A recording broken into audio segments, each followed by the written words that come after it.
I ask this as a player a lot. Are you preparing us for the game, or are you preparing us for the way you want the game to be? There's a radical difference between those two things. A lot of times we're preparing them for what we want the game to be, not what the game's actually going to be. There's a difference. So, you see this all the time when we're going to do this, and if we don't do it right, we're going to do it again until we do it right. Well, you're not going to do it right in the game. So then what? Right? It's not always going to go according to plan. It never does. So you always have to work on the basis of that. So you do need to work on what's going to happen, not what you want to happen. Welcome to the Jamodi Podcast. We are all surrounded by amazing coaches and leaders. So let's get an inside look at not just what they do, but how they do what they do. After all, becoming the best versions of ourselves is Jamodi, just a matter of doing it. Today we are joined by the assistant men's basketball coach at Penn State University, Joe Crispin. One of Penn State's all-time great players and longtime professional athlete, Coach Crispin enters his second season as assistant coach. He helped lay a strong foundation during his first season at Penn State. As an offensive coordinator, Coach Crispin helped engineer the highest scoring offense under a first-year head coach at Penn State since 1954-55.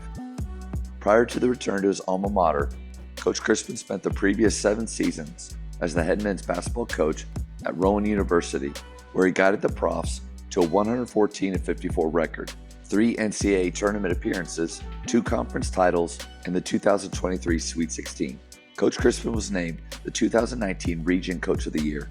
He's the author of Offense Wins, a player's 12 foundational principles for great basketball offense.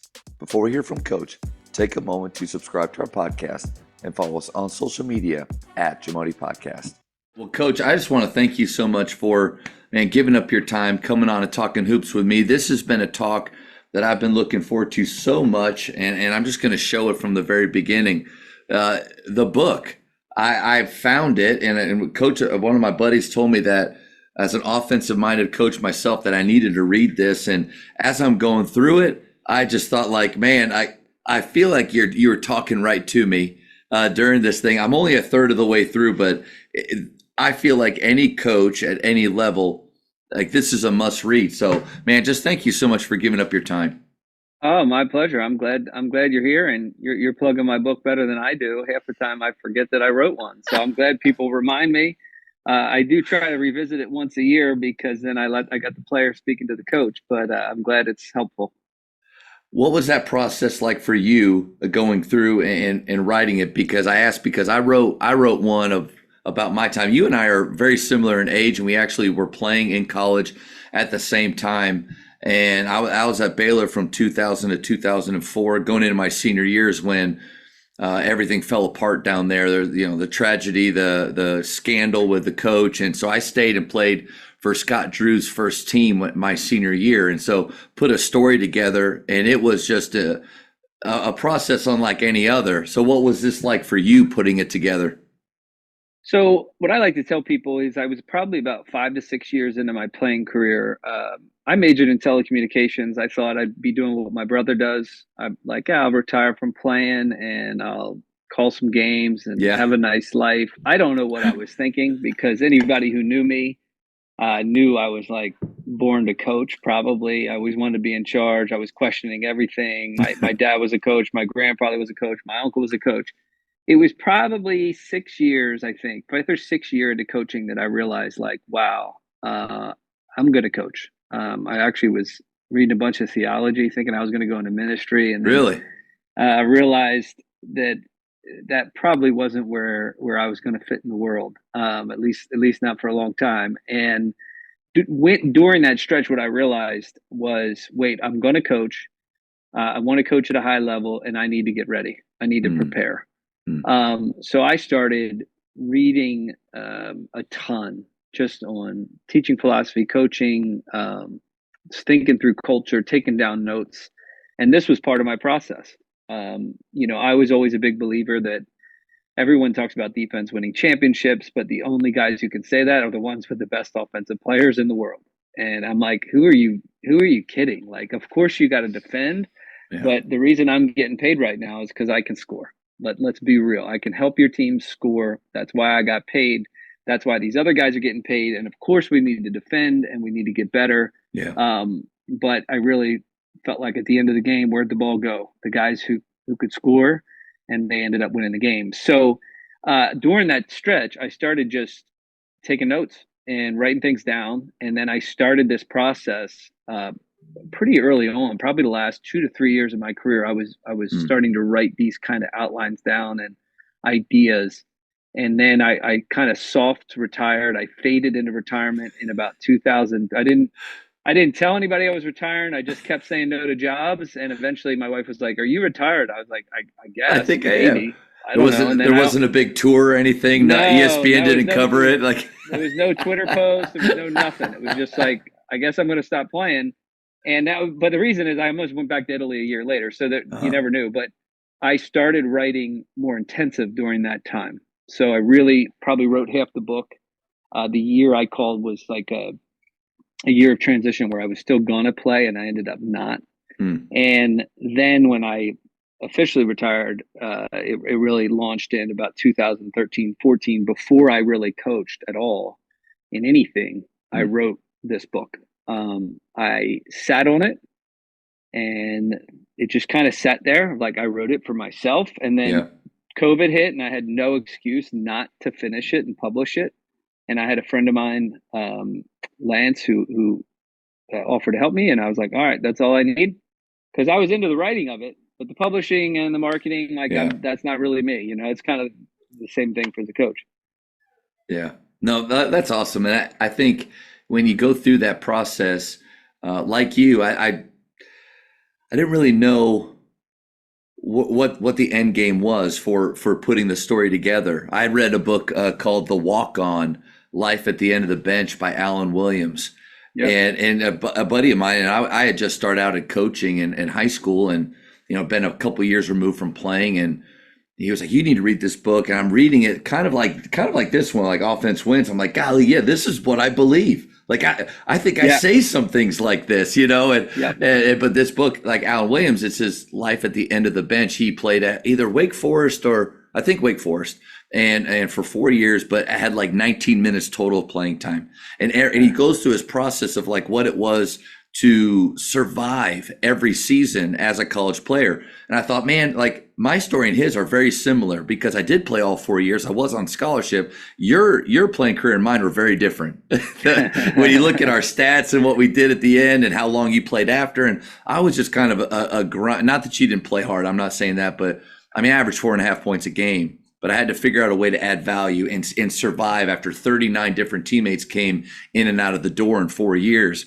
But while I was putting it together, I realized I don't have an ending to this story because, and I know maybe you probably learned way more about yourself and your philosophy and everything by trying to put it down on words. Is that kind of how you felt too? Yeah, and that's to your point. That's why I wrote it. Is I wanted to own it. And I really believe there's things that I kind of have in the works now that I need to write down and I need to organize. My wife pushes me in that regard because, I do a lot of talks on shooting and kind of what I really believe about shooting. I do things on like why kids aren't as good as I think they should be today. I don't think you own something until you teach something. So, writing the written word, the spoken word, until you can organize your thoughts in such a way that you can communicate it to someone else, I don't think you own it. So to me, it was as much, that's why I didn't publish it. It wasn't about that. It was about me owning it. And people would say, well, what's your marketing plan? I'm like, my marketing plan is to win one day. And then people will start to realize, and I know what I'm talking about, but I didn't have any application of this either. Yeah. It wasn't like I had any experience applying this as a coach. So I wrote down a philosophy for offense that I felt like I could apply in any given situation, anywhere at any level. That was my goal. Was what do I actually believe about this? And what are, and another way of putting it was like, I just noted all the complaints that I heard over the years as players. I was a complainer like anybody else. A lot of times I was right. Sometimes I was wrong. I had guys telling me we're shooting too many threes, and I'm looking around like, what universe are you living in that you think we're shooting too many threes? Like, we're not shooting enough threes. Yeah. And I was right. Yeah. right?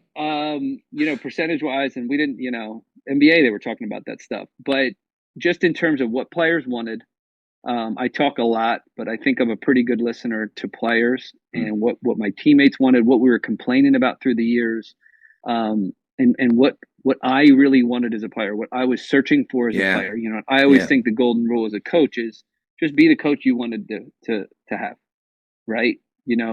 Give what you wanted to receive. But that's my golden rule. And then my golden rule in defense is do the opposite. Give what I don't want, right? Follow that and you're going to be in a pretty good place. Well, Yeah. I couldn't know that if I didn't write it all down. Yeah. So the other thing though I believed was I don't I have my preferences for how things want to be done offensively, Mm. but I don't think if you're principle based, you're going to be locked into one specific thing, nor is that wise because you have to start with what you have, not what you wish you had. Yeah. And that's a Yeah. that's a big mistake.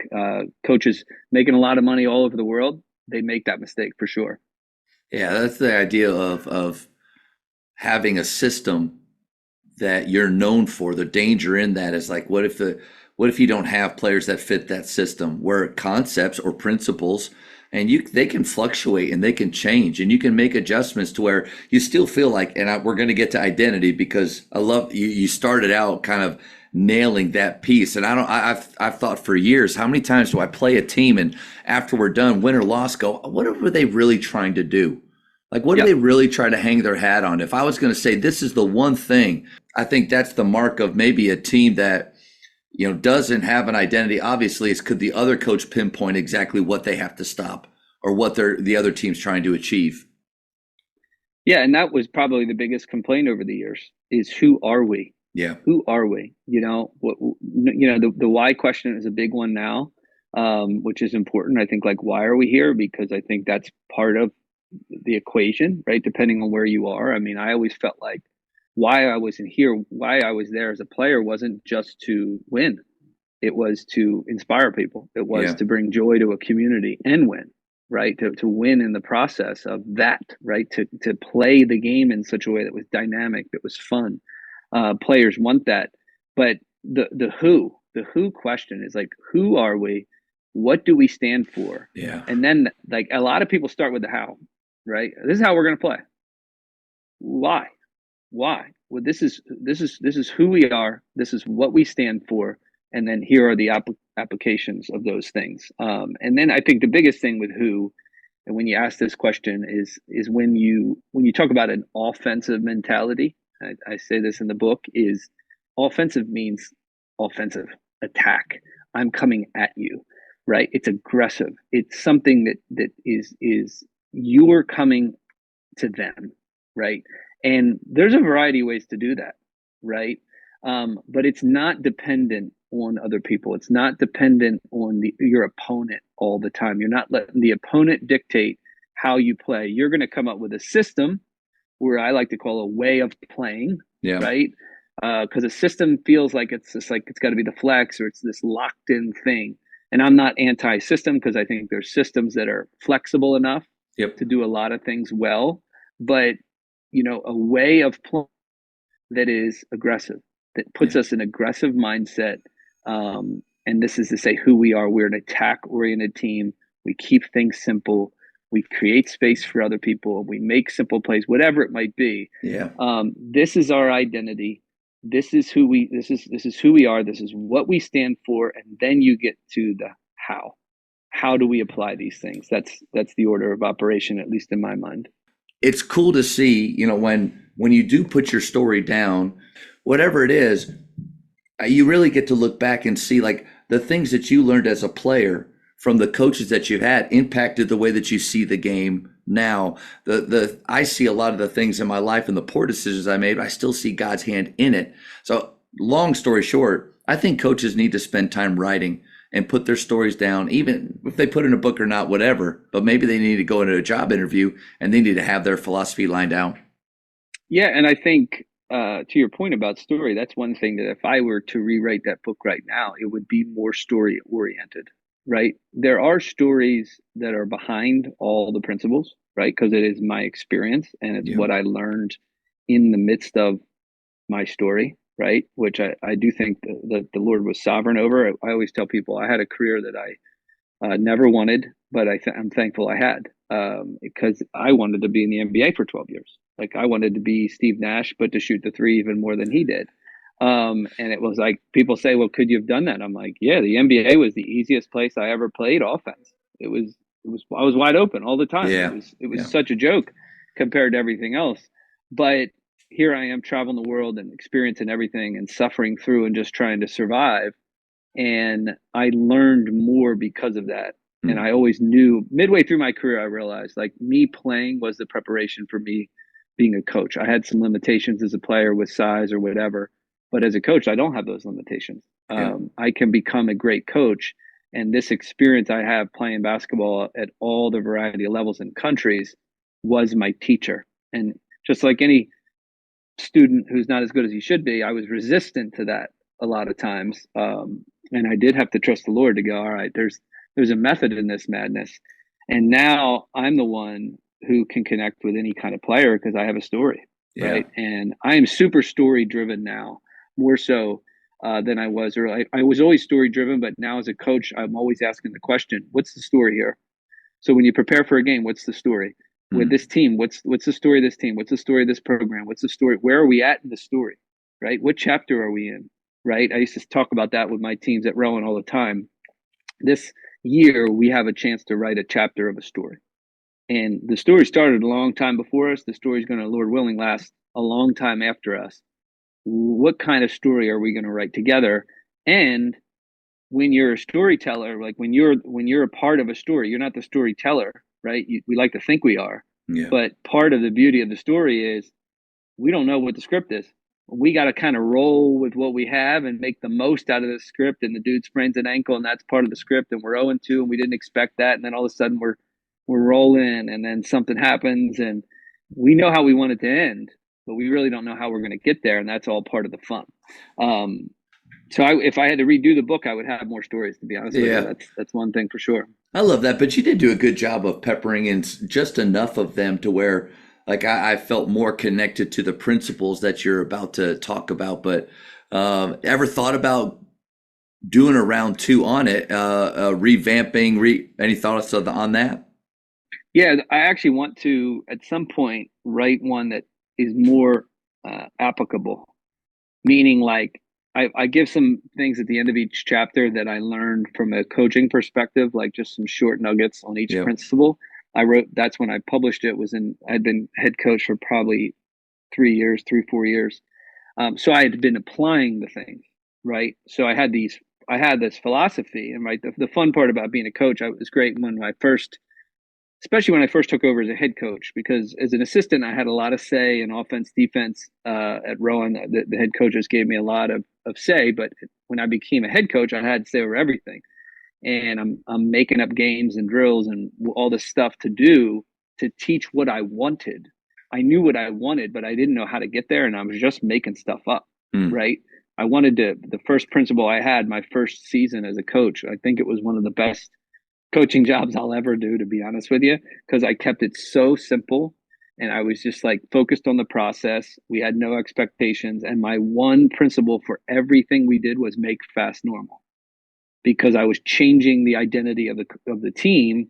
We are going to be the fastest paced team. We're going to lead the league in scoring. We're going to be more dangerous than anyone else out there. And how do we do that?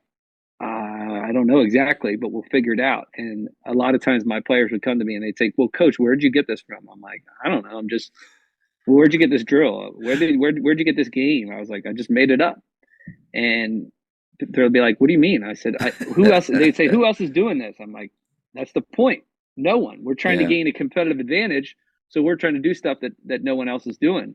So from an application standpoint, I've spent, since my playing career, more or less 10, 11 years, just trying to apply how do you teach these things? And that's where I think I would want to go next because, when you talk about the constraints led approach and games based teaching and all this other stuff, that's just what I did before I knew what the terms were. Yeah.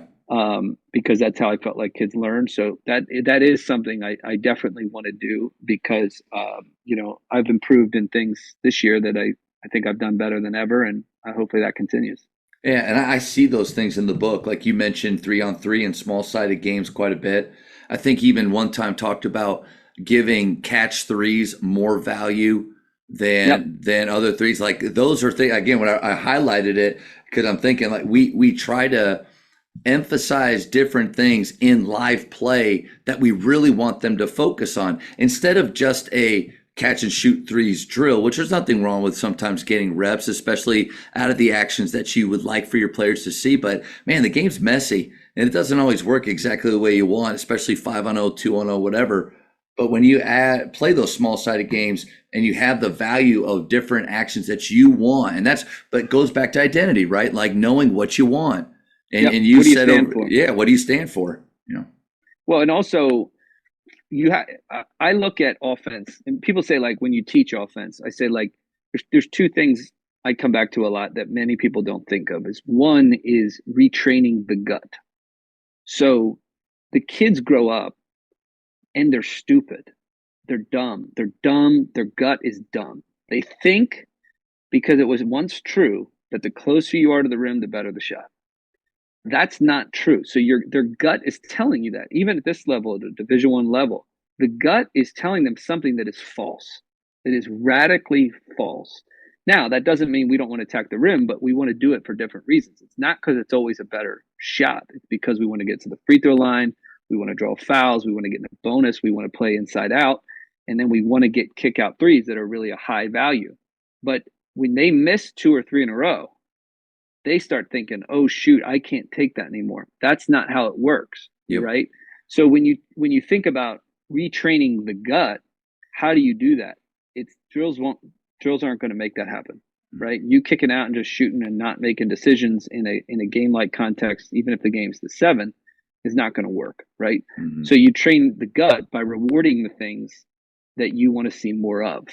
Right. And then the other thing is just the feel, right? And this kind of goes hand in hand. I'm just like when I talk to people, and this is the same as the gut in certain respects, but I distinguish the two of like I'm trying to teach you how to just feel your way through the game and score. I'm not trying to give you all the answers. I'm just trying to help you learn how to just score together, right? And that could mean a variety of things to a variety of people, but there's a feel component to that. There's just I don't know, is that the right or the wrong thing to do? It's just a thing. It's just you could do that or you could do that. There's a lot of gray. There's no like wrong answer per se. Yeah. When you start with offense in that regard, and you start to think of that in that way, it radically changes. I go back to my thing, make fast normal. Well, if I wanted to make fast normal, I came up with all these crazy games and I stole some stuff from people I saw. Like we would be 12-second shot clocks and making runs, all this different stuff that we would just constantly work on over and over and over again. And we just play through it. And then the game would come and they were like, we playing in slow motion here? Right? Because in practice, we're playing against ourselves. So one of my weaknesses was, oh, shoot, I got to practice when the other team's trying to play slow. That's right. Because we're just like not playing fast all the time for the first In practice, you only have season. to guard for 7 seconds. Yes. Well, then it became, all right, well, this is more defense than offense, but the two are interconnected because how you play defense does radically impact how you can play offense. So I started asking the question, all right, what are some creative ways I can speed up the game and speed up the other team and give them no choice but to play with us, right? Who's going to take the bait? Who's not going to take the bait? What coaches are going to slow them down? If they slow them down, how can I punish them, right? How can I punish them for playing slow? Yeah. Can I switch to a zone in the last 14 seconds of the shot clock? Can we reach more strategically? Can we give up mid-range jumpers? So over the course of many years, we started doing some really, really different things defensively in order to fuel our offense unapologetically, because that's what we said we stood for. That was our identity. The Jamodi Podcast is powered by Sideline Interactive. Sideline Interactive is the leading manufacturer for high-quality, innovative scoring tables and LED video display boards that help coaches and schools bring more excitement to fans, create huge fundraising opportunities, and make their jobs easier. Visit sidelineinteractive.com to check out their amazing products. playing offense is, in my opinion, different than running offense. Playing Yeah. offense, as soon as leather touches our fingertips, we call it flow. Like we're flowing as soon as leather Yep. touches, which means we're Yep. going to run to dangerous spots, deep corners first. Then we're going to find the next dangerous spots. We'll keep the paint open because we want the ball to go there, so we don't just stick a body there with their defender. And then them understanding the possibilities. So Chris Oliver with Basketball Immersion talked about the difference between musts and possibilities. If our offense has a bunch of musts in it, the creativity, the feel, the rhythm, it's going to halt. What if the defense does something that stops that must? You back out, you look over at the coach, you reset, you run another action. Reset's a curse word. Oh, there's no such thing as reset. Reset We're is a curse flowing word. but if it's possibilities based, if they take this away, no worries. We have enough space to where there's another possibility. It's what Michael Jordan said, whatever the defense chooses, they're wrong. But you're right. That's right. Shift. That's a shift in their thinking. And I think players want to play that way, but how many coaches will allow them to actually play that way? That's the tough part. Well, I think a lot of times it's because they don't understand that. There's this element of like wanting control offensively. And like that's what you talk about with my book. I mean, chapter 3 is emphasize rhythm. And it's like, what is rhythm or flow or pace? I'd often say that, one of my foundational convictions was every coach wanted us to enter the zone. And then my own coaches did everything they could to disrupt it, right? Too many of them did. Some of them were fine. But, hey, I want you to play and flow and in the zone. Well, then shut up. Sit down. Be quiet. Stop putting me in handcuffs, right? Yes. And stop talking to me and stop telling me what play we want to run. It's like, if I need your help, and I was a point guard, so it's a little different as a point guard. And it's like, I would say to the coach, like, you hired, and again, I played till I was 32, 33 years old. Man, good for you. By the time I was 29, 30, I was like, you didn't hire me so that you could tell me everything. You hired me to win, to run this team, to find the flow we need. I'm good at it. I got you. Like, just relax. I got you. And now that doesn't mean that every kid is there yet, right? Because when you're coaching various levels, but it does mean that you have to teach that thing. Yeah. So in order to teach rhythm and teach flow, right? What many people think is they just think, well, let's teach rhythm and flow in the half court context. Well, it's a full court game. Yeah. What kind of flow do you want between your offense and defense? And then if you're preparing for a game for a team that's going to play slow, how are we going to disrupt their flow and make the game more our rhythm, more our flow, more our pace, right? Which are all distinguishing terms, but a little bit different in my mind. So that's not something that you can just assume. And many people assume that. No, you actually need to work on the rhythm and the pace that you want. So, around here, we'll play with it. We won't always do it, but a 15-second shot clock, a 12-second shot clock, a 20-second shot clock, a 24-second shot clock. I used to do things where like one team had 30, the other team had 15, because one team's trying to speed up the game, the other team's trying to slow down the game because we're preparing for an opponent who would do that. And how can you punish that team? Rhythm and flow is, and I've said this numerous times through the years, but especially recently, I always just say discipline is contextual. So you need to work on the context in which you play in order for your players to actually have game discipline, right? And when people talk about shot selection, it's contextual. It's one of my biggest pet peeves is when, my brother's a commentator for ESPN, and he's really good about this because he knows I would lose my mind on him in the middle of the game and text him. He's like, when they're like, that's a bad shot. Oh, what does that mean? Like, according to who? Yeah. According to who? It's vague. Who are you? Yeah. Yes. How do you know that's a bad shot? Like, there are bad shots, but let's explain to me why. And a lot of times it's like in our program at Rowan, especially, but even here we're playing quite fast. We'd say, we talk about log in the game. It's a bad shot. It would have been a good shot 2 possessions ago. Now it's a bad shot because we just had 2 quick shots. We haven't attacked the rim. We haven't put pressure on the defense to try to get to the free throw line. They just made 1 or 2. Now that's a dumb shot. Even though it's the same shot that you could have taken 2 possessions ago and have been okay. Hmm. That's nuance. That's gray area. That's wisdom. That's knowing how to play. That's developing a feel for the game. How do you do that if you're not in practice playing 5 minutes in a row, right? Yeah. And playing, go a step further, playing with the bonus, playing with foul trouble, playing with all this information that Yeah. is in the game that as a pro, when I was 30, I could just tell you everything about it. I could tell you who had to have fouls, where our mismatches was, how far we are from the bonus, how I'm going to get in the bonus. This guy's got one and I don't want to see him anymore, so I'm going to try to get him two. There's all this information that you're processing at the professional level. Well, if you want your players to start to live there, then you need to live there. Yeah. You need to put them in that context so that they can grow in that. That's more than rhythm, but Well, it's a that's lot more. good. That's good. When I ask coaches about one thing that they wish they had could do differently, or maybe even from year to year, one of the major ones is scrimmage more. The other one is end of game situations. They always feel like those two things that they don't get to do enough. But I'm guilty of it, and I think here's like another.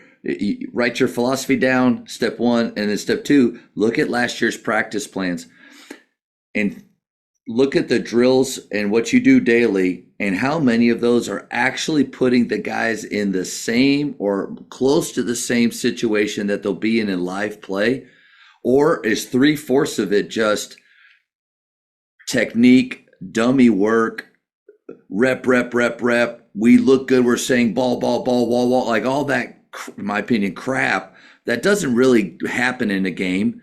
You don't have time to sit on the wall and yell at it a bunch of times. You're moving, things are happening. But look through your practice plans and figure out, know your identity, who we are and how we want to play, and what drills or games actually lead us to that. It's funny you said the 15 seconds because and another thing I think coaches can do is create your own drills. There are so many great coaches out there and great drills, but it may not apply to your team and what you do. So look at the way that you play. Well, the situations your guys are in games in 15-second, we just call it 15-second game. We don't have a shot clock in Texas, sadly, so we have to create our pace. It's rough, and there's good basketball here, and so Jersey, PA, same thing. It drives me. The and I'm number from one PA thing, originally. I grew up in Berwick, Pennsylvania, up by there you Wilkes-Barre go. until eighth Yep. grade. But this No, 15 please put in a second, shot clock. yeah. Anybody, anywhere. Like it's the best teacher. I But go gotta for it. imagine 15 for seconds. college coaches too to come and watch. Man, I can't wait to watch these kids play and everything, and then 45 seconds of pounding it, resetting a continuity all over again when 85% of the time they're not even looking to score through the actions that they're doing. It's fake offense. It's Fake terrible. offense. And JJ Redick had a great little clip the other day about why the NBA is so good is because there's no fluff. He said in college basketball, and no offense, coach, but in college basketball, he was talking, he said there's a lot of fluff. I think in high school basketball, there's tons of fluff, especially when you don't have a shot clock. But 15-second game, and I'll stop rambling, 15-second game, start on one end of the court. The team that's on defense is actually the team of that game, the one that we're using the clock for. And as soon as leather touches fingertips, change possession or inbound, whatever, they have 15 seconds to score. And you said something about like making fast normal. How do you make fast normal unless they feel pressure? They feel pressure on themselves that they have to create with possibilities. And you know what? I've seen coaches at the beginning of the year, we're getting like on our shot scale would be 5s and 6s, contested jumpers or 50-50 shots that, man, you wouldn't bet $100 on. But we're getting those at the end of that 15 seconds. But something magical happens if you allow them to make mistakes and you allow them to push through it, and you're not penalizing them for the turnover decisions because, like Gannon Baker said, we're celebrating the try in what they're doing. Coach, I see a shift. I see all of a sudden we're getting what we would consider 7s, 8s, and 9s, great shots in shorter than 15 seconds. But you got to go through the pain, and you got to allow them to experiment, or you never get to that spot, in my opinion. And I'm sorry for the last 2 minutes of rant. I'll edit it out now. No, don't edit that. That's good stuff. And I think that there's two things that come to mind because you mentioned games first, right? And the one question I used to always ask, I still ask, is I ask this as a player a lot. Are you preparing us for the game, or are you preparing us for the way you want the game to be? There's a radical difference between those two things, right? And when I first started coaching, that was a big thing for me. Was even in the pros, it was like, and the pros is a typically a much more ordered game. There's more order to the game because we're better. So Yeah. you can't mess up. Like if you mess up your ball screen coverage on me at 21, that's different than messing up your ball screen coverage on me at 31. Radically, I was going to make you pay at a 50% 3-point clip. And in college, it might have been a 37% clip, right? Yeah. And so, because I saw the game, it was slow motion, all this other stuff. So that's why people always want to get to that order that they see in the pros. Sometimes they don't think the guys are playing hard, and I'm like, no, it's ridiculous. They're playing it. Their brains are at such a high level. Like the game is so. It is in slow motion. The stuff they're doing is so high level. The timing of their cuts is incredible. But go back to that question. A lot of times we're preparing them for what we want the game to be, not what the game's actually going to be. There's a difference. So, you see this all the time when someone's we're going to do this, and if we don't do it right, we're going to do it again until we do it right. Well, you're not going to do it right in the game. So then what? Right? It's not always going to go according to plan. It never does. So you always have to work on the basis of that. So you do need to work on what's going to happen, not what you want to happen. And I think you got to do that more because what you don't want to happen is going to happen. Unless you're playing against the Sisters of the Poor, you got to work on the actual game like stuff, and that includes technique stuff. That includes getting beat. That includes. I used to always say that about defenses. What we do after we're beat is the most important. I told our players we're going to be the best team at recovery. We're going to be the best team at getting back to neutral when we get beat because we wanted to create pace, right?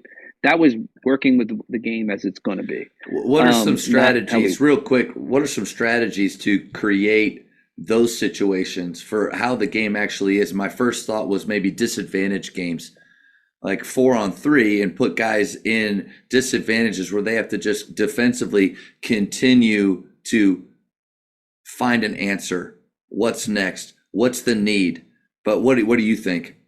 Yeah, and I think you can do too many disadvantage games at times because you're always battling between, a defensive advantage, offensive advantage, or neutral where there's no real advantage. But one would be like we would play flyby twice a week. I called it flyby. So it was 4-on-4 or 5-on-5.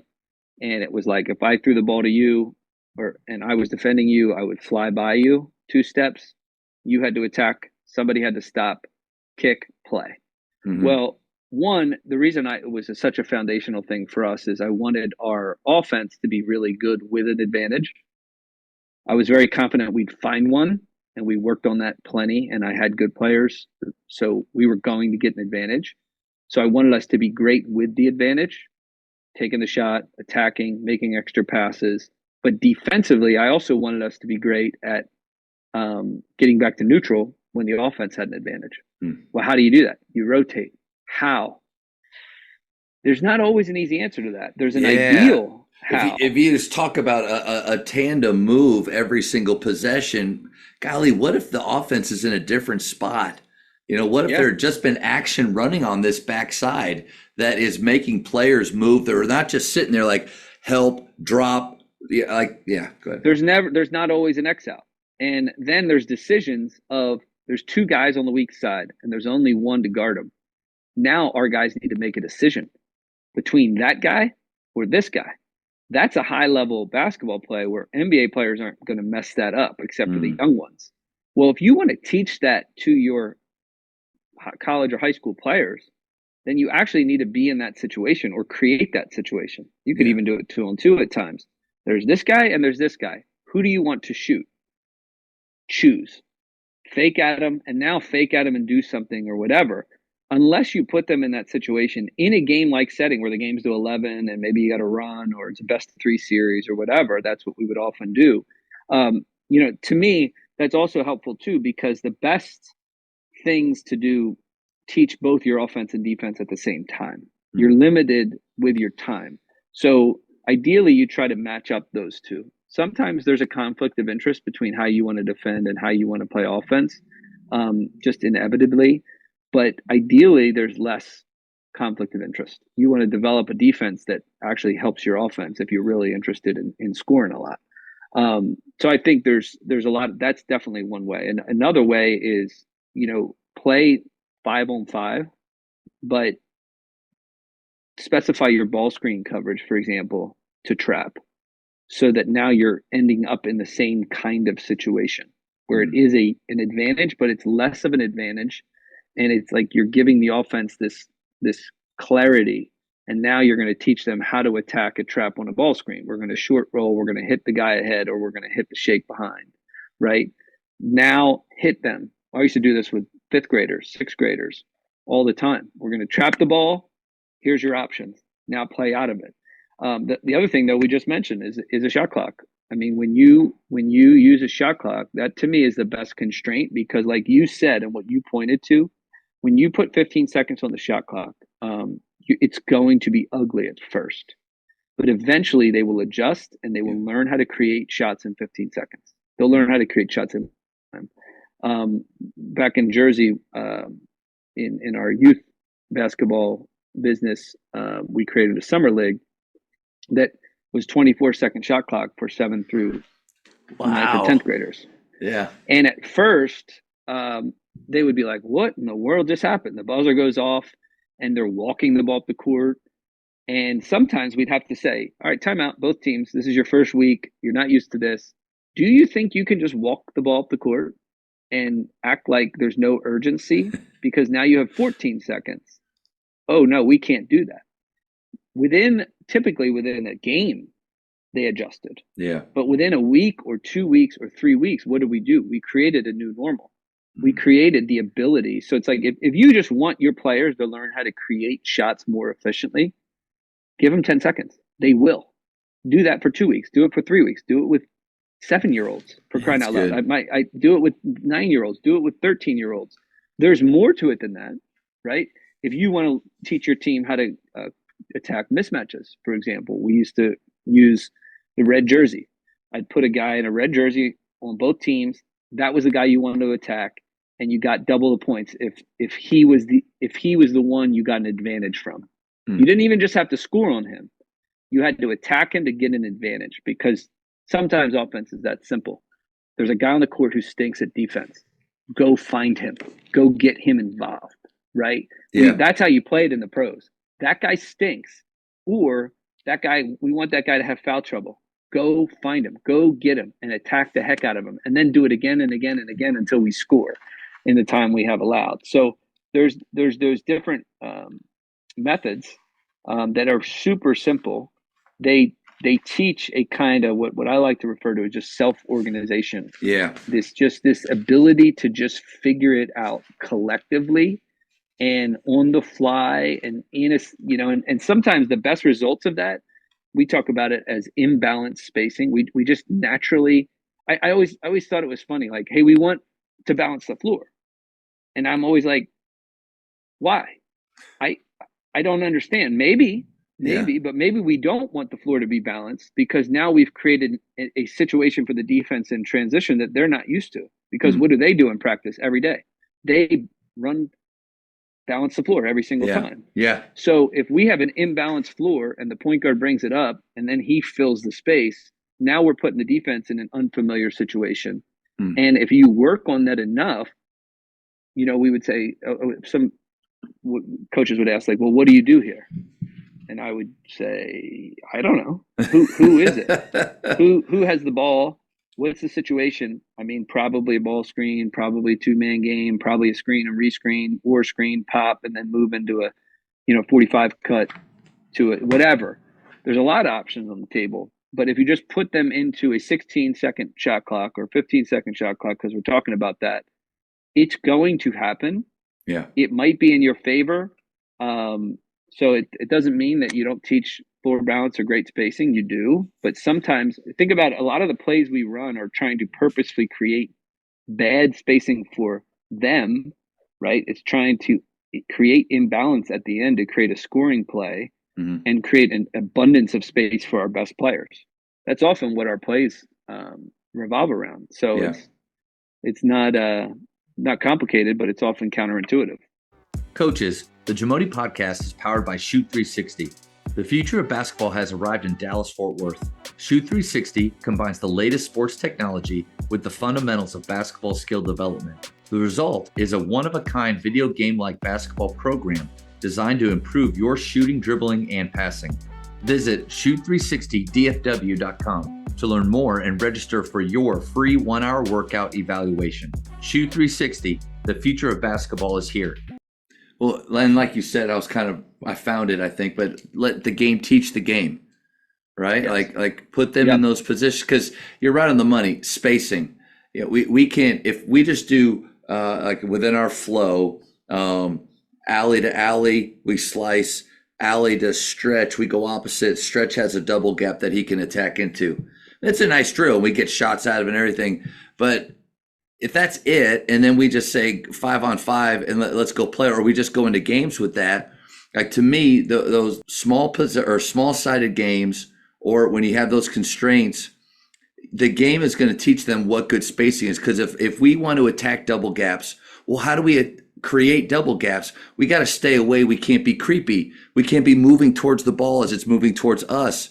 But putting them in those live situations, allowing them to fail, and then either we help them along the way see what double gaps, how they could create those, especially with asking questions. Or I've seen over time, like you said, with the short shot clock, if they want to score, they're going to create space for each other, or else they're never going to score, and they're going to constantly struggle. Well, and I think what's helpful is you can steal stuff from other people and script that in a 3-on-3-4 setting, right? So just from a teaching perspective, there's two elements. Like one is you can give them a real broad range of freedom, right? Or you're going to slice cut every single time from the top. You're going to, whatever. One broad range was just like, if you pass from the right side, cut to the left corner. If you pass from the left side, cut to the right corner, right? Start there. Yeah. Keep it that simple. Well, you're inevitably going to create an abundance of space that you either choose to fill with the dribble or fill with another player. You could do that with ball screens and say you are the designated screener, right? So you got a 5-man or typical 5-man. Everyone's doing that. And the 5-man, you can go set a ball screen anytime you want. Well, what if you watch a team at any level and you do that? One, if they have any level of basketball ability, the first time you do that, a parent's going to go, hey, that's a pretty good motion offense or dribble drive offense. And you're like, it is, but it's just them using the choices I gave them. Yeah. Right. I gave them 2 ideas. I gave them 2 things to work with, and now they get to paint their picture. But if ideally you could watch that, right? You could watch that on film, and I guarantee you they're going to show you some solutions that you should work on more often. They're going to do something that is counterintuitive. They're going to sprint at the ball screen from the left wing and create what we call like an under situation, which is a really dynamic thing we use a lot. And it's really hard to guard when it's unpredictable. If it's a set play, you can figure it out. But if you don't know when it's coming, it's really hard to guard because it's counterintuitive. You're sprinting to do what? No one knows, right? Well, players do it all the time, and they don't know why they do it. There's just an intuition there to say, I'm going to create space for my team. Or because my coach told me, I cut to the opposite corner, and that was my only other option. Yeah. So it just happens. And that's what I would do a lot is I would just throw things at our team and then see what they made of it. And then say, oh, we can copy that and work on that and make that more normal. And then I think the other application to that, and something that Coach Rhodes has been really helpful to me, just as in my development, is name it. Give it a name. We kind of have our own language. You can copy NBA language. But coach likes having a language kind of to ourselves in many respects, not always, but he's like, we're going to give this thing a name. We're going to play through this in a 3-on-3 context. And this is the other teaching component. Give it a name, play through it enough in a scripted 3-on-3, 4-on-4, 2-on-2 situation that the more it's like, I liken it to language learning, right? And I think I talk about this in the book. When I went to Italy, if I would just repeat a sentence over and over and over again as an exercise, because I'm learning it and I picked it up, well, when somebody told me just I'm saying whatever I want, what sentences do you think came out? The ones that I practiced the most. Hmm. So to me, that's the best way of teaching is I'm going to work on the sentences I want to see the most of, the Yeah. actions I want to see the most of based Yeah. on my personnel. I'm going to just play in it 3-on-3 over and over, 4-on-4 over and over. We're just going to do it over and over and over and over again. Then I'm going to say, hey guys, go out there and do whatever you want. And they're going to go, man, coach is amazing, right? He lets us hoop. He lets us do whatever we want. Yep, you're right. I do. And guess what I see? All the things you've been playing on in 3-on-3 and 4-on-4. Yeah. So you think I'm great, and I'm getting what I'm helping you. It's just win all around. Is like you're playing, you're having fun in practice, you're learning, and you're applying. And if I want to really take it to the next level, what do? We specify what the defense is going to do. You're going to hedge today. You're going to contain today. You're going to level today. You're going to go under, and we're going to flip the screen today. And now then the next part you're going to do whatever you want. Well, now you're applying it in a very specific situation to learn context and reads, right? And it's repetitive in some respects. All right, we're going to, tag the guy high or tag him low or hit the shake guy and dump it in the post and split, whatever. You could specify those things to give your teams the option. And then other days say, we're going to run it under and that's it. Go play. And now they're making all their reads. If they go under, oh, what are we supposed to do? We got to rescreen, right? If he gets over easy and it recovers, we should probably rescreen or hit and chase or whatever. Teaching through that. Then when they get in the game, I think it's a blast to see things on film that you're like, holy cow. We have one clip from last year where it's like, we swung the ball, we swung it back, two guys crisscross, ghost, hit, dribble handoff, and somebody's going to go, hey, what was that play? I've never seen it in my life, and it's awesome, Yeah. right? That's part of the fun of coaching is loving that spontaneity and seeing what kind of picture they draw with what you give them. And that's where the between the trial and error, there's two elements, right? There's one is write down what I want. Go back to your drill example, right? Is like we should have people making up more stuff, right? Because we're typically we're teaching a different group and we're trying to accomplish something. We're trying to get to something clear, right? So one of the things twice a week at Rowan, we would play what I called 5-on-4 continuous. And it was always ugly at first. Anytime I had a new group, it's one of the worst looking things you'll ever do. But I am someone who doesn't want to yell and holler and scream about what I want. I just get tired and I didn't like it as a player and I don't feel like doing it. I didn't see the effectiveness of it. I would still do it because I'm a very intense person. I'm, look relaxed, but I'm intense. But in terms of practice, like I'm not trying to yell at you to communicate. You either communicate or you lose. That's how I wanted it to be in practice. If you don't communicate, you lose and we'll run at the end of it or whatever. We used to keep in practice, typically at Rowan, we would have like a wins chart or a winning of the day. You could win the day. We didn't always do a great job keeping track of it because I was limited on managers and could keep track of the stuff. And it was all in my brain half the time. But we were always trying to win. Awarding random points at different times. Yeah, well, just like there's a 2.5-minute game and you win that. The black wins it or white wins it. And then the next we'll play it again. And then it's 1-1 and wins. Yeah. And like the players were all trying to get wins. Yeah. And one of my assistants was really good with it that one year and we really did keep track of it. But anyway, we play 5-on-4 continuous and it's one team on this end, the other team on this end. 5 are attacking 4 in the half court defensively. And then the one guy for the other team would hop on after the possession and 5 could play 5-on-5 in the full court defense, but 1 had to drop off at half court. And then it was 4 and then the 5 come on against 5 and then 1 drops off. Well, you can imagine. And my rule was coaches aren't allowed to talk and there has to be a different player dropping off every time. Wow. Yeah. So there was a ton of communication that had to happen. You would inevitably end up with 5-on-3, 5-on-2. I thought you were up. Yeah. No doubt. And I'm like, well, you need to communicate and it's messy. And it was a great transition shooting drill because you end up with a ton of, but it's not a drill. It's a game-like context. We wanted to take transition threes. We wanted to get paint touches. And sometimes we would implement different rules to it. Well, when we first started doing it, my players were like, "Hey, coach, where'd you get this?" I said, "My own brain." And they said, "Well, why?" I said, "Because this is a communication drill. It's a transition defensive drill." Yeah. I think it was also transition defense because if you gave up a layup, it was a +5 for the other team. Like if you gave, I hate transition layups.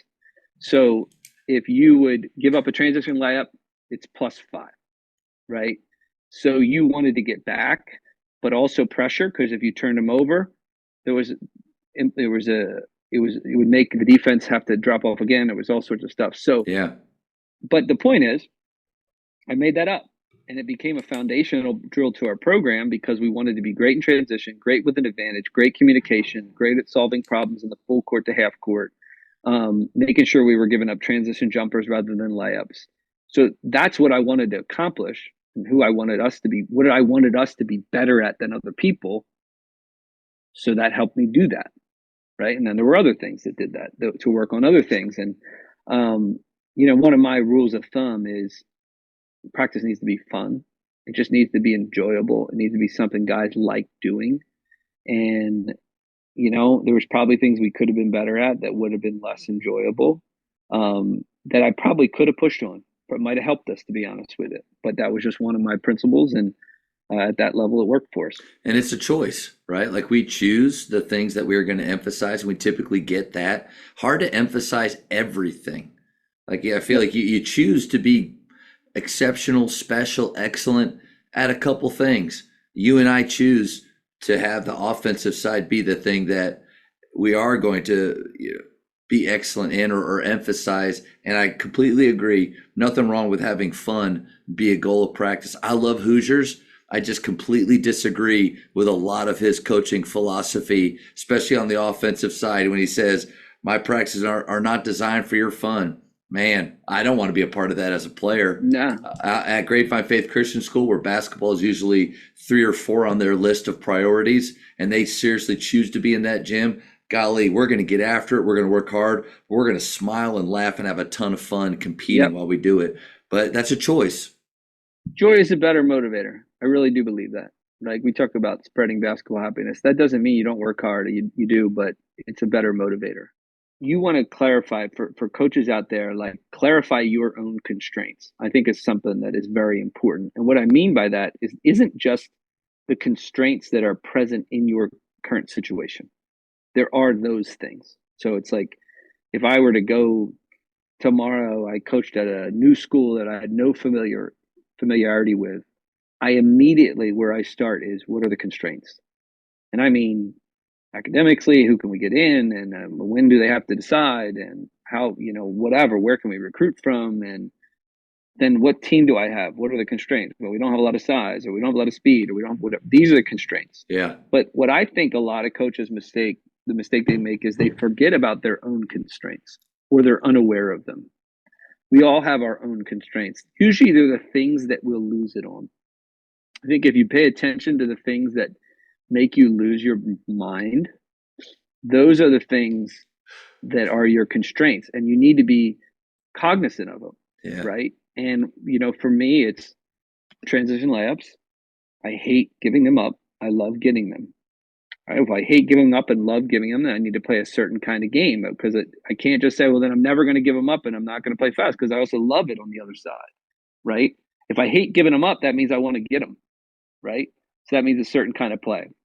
I hate low scoring games. I hate them. So therefore, that's a constraint on me to never be boring. And because that's the case, if I'm not playing with a shot clock, I have to really evaluate my actual options for defense and my actual options for offense, right? I hate turnovers. I despise turnovers. I wish I had despised them more as a player. I didn't, because I was like, I'll make up for it. It's no big deal. I was dumb. And so as a coach, though, I realized like that's a no shot. Yeah. I can't do anything about a no shot. We can do something with a shot, even if it's not a good shot. Yeah, Bobby Knight said that, right? Yep. Now he still ran offense for 95 seconds. Yeah, there's a little conflict there, but yes. But yes, he's like a shot's better than no shot. So Well, why is that true for me? It's true for me personally because I hate turnovers and I think they destroy you and it gives fuel to the other team. So you have to be aware of those things that drive you crazy, and that'll help you. I hate it when guys pass up shots they should take. Well, that means I'm going to practice and reward certain things in practice Yeah. that others might not think of.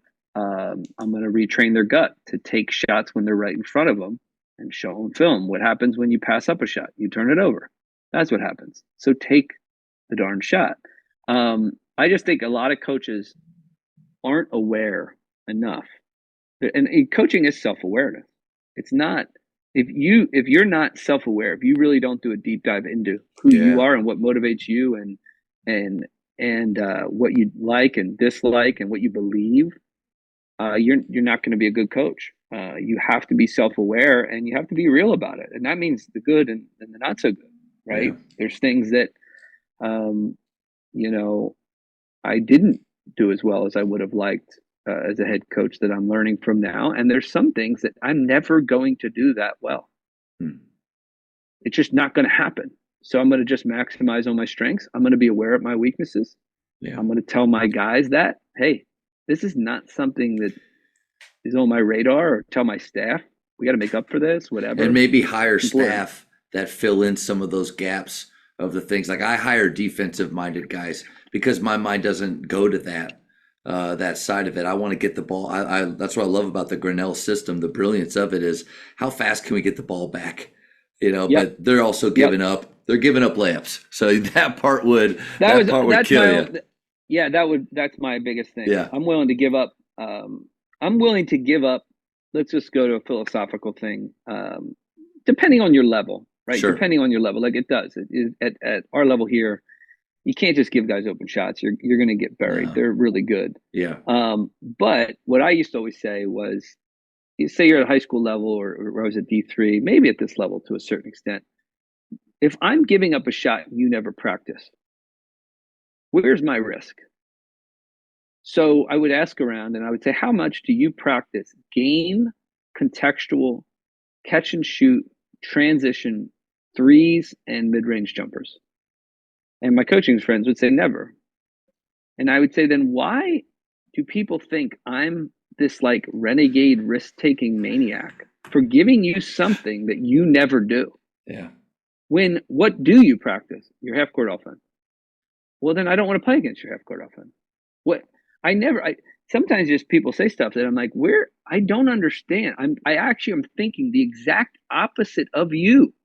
And this is from a defensive perspective, because even though I'm more inclined to offense, now I'm actually focused on offense. I'm an assistant coach who is focused on offense. I'm in the game. I don't have to pay a ton of attention to our defense. I am focused on our offense. It's like hilarious, really. That's a sweet role. The truth is, yes, the truth is, as a head coach, I would lose track of a lot of things that I now see very clearly offensively because I was more defensive oriented than I realized as a head coach. And not just because of defense, right? Because I knew how important our defense was to our offense. And it wasn't about like specific, this is how we're going to guard this thing. It was more about our intensity, our priorities, our focus of like what kind of shots we're going to give up, because there was a collective mindset we needed to have. And it was the stuff we were trying to do to increase tempo was really hard to do. And usually I'd always say to our team at Rowan, I want us to be a top 2 defensive team, but nobody knows it until the end of the year, because all they do is pay attention to our scores. And that would often happen. Like our best teams had that. By the end of the year, they're a top 2 or 3 defensive team. They're turning people over. Turnover margin's great. Defensive field goal percentage is good. But because we gave up more points than everyone else, people didn't think so. Yeah, possessions though too. I mean, you got to look at the amount of possessions. You're playing a half in our game, maybe a quarter more in possessions every night. So it's hard just to look at the numbers. Yes, and what people a lot of times it's easy to it's easy to often measure the shot quality game, but people often forget the shot quantity game. So there's always those two things going on in the game. and shot quantity includes free throws. So everyone's like, we're all worried today about points per possession, shot quality. Very few are thinking, why don't I just shoot 9 more times than you? Why don't I just, I don't know, like, let's just shoot 10 more times, shoot worse, beat you. We win. Well, how do you do that? Offensive rebounds, turnovers, get to the free throw line, score when the clock is stopped. Yep. That's a different game. And that requires a different kind of mindset and skill. And it requires a different kind of discipline. Because when you're playing fast, So good. you can't, when you're in practice and you're playing a 4 or 5 minute game like we would, or 10 minutes, we would often play at fourth quarter. Like, I'm always like, let's just be the best fourth quarter team. We're going to speed things up. We're going to get to the fourth quarter. We're going to win because you're kind of out of gas and we're ready to rock and roll. Right. And even that fourth quarter, the last 3-4 minutes is different than those first 5 to 6 minutes of that fourth quarter. Well, if that's the case, I have to lose it in practice sometimes when you just jacked up 4 straight threes and I have to blow it dead. I don't want to stop this scrimmage, but who are we? Right. So at Rowan is the best example. The last 2 years I was at Rowan, we were the #1 free throw shooting team in the country. That's an underestimated thing. And we stumbled upon it. I didn't even mean to. We just started playing so fast. I had great one-on-one players. We were attacking the heck out of the rim. And all of a sudden January hits. I'm like, oh shoot, we are winning this game that I forgot we were playing. And we got to maximize on this. And we did. We started emphasizing it like crazy to say, we are going to just, through sheer volume of attack, get to the free throw line and shoot 30 free throws against everyone. Well, that became part and parcel to our identity. And how did we work on it? In practice, we had to call fouls. We had to shoot free throws. We had to reward free throws. Yeah. How many times in practice do you not shoot free throws? Well, why would your players prioritize getting to the free throw line if they never do it? And you just stop practice and let's inbound the ball. Let's check it up. Right? No, reward free throws. Somehow, if you want to see more of it, you got to reward it. And you got to teach them how to get to it in the game context. Teach them when they ignore it, right? I always say there's a road, right? There's a road that's called aggressive, and on this side of the road is stupid. On this side of the road is conservative, right? Soft. Don't not on the attack. Well, we want to be on the road, and ideally our road's not as wide as it can be, right? But I would call timeouts at times at Rowan because we were very fast oriented. I wanted our guys to attack, and there was times we're up 19 on somebody, and we jacked 4 straight threes. And I hated calling timeouts, hated it. And I would call timeout, and I go, y'all made me call timeout. You just entered the realm of stupid. All right, do you realize what just happened? Right now it's 12, now it's 13. I'm not worried about winning the game. We're going to win the game, guys. No problem. We know we're the better team. We're going to win the game. But we want to win bigger games than this, and we're not going to win big games being stupid. That was stupid. And all the guys would go, that's true, and smile and whatever. Well, that's the way the learning curve works. Yeah. That's like 5 talking points in the one. But man, so much gold there. That's what I was going to say. I tried to jot down a few things that I wanted to go back to. First was the 5-on-4 game. And I think a really valuable tool for us is to allow players to organize themselves. I think so many times we just do it for them. We have the list ready with the teams ready, and then when we change games, we already have within games we give them time to fix it, or we do it for them. But I think what I've seen is organizing themselves. Talk about ownership of the quality of their rep, of their team success. And I loved it when you said you're going to see a lot of 5-on-3s and 5-on-2s.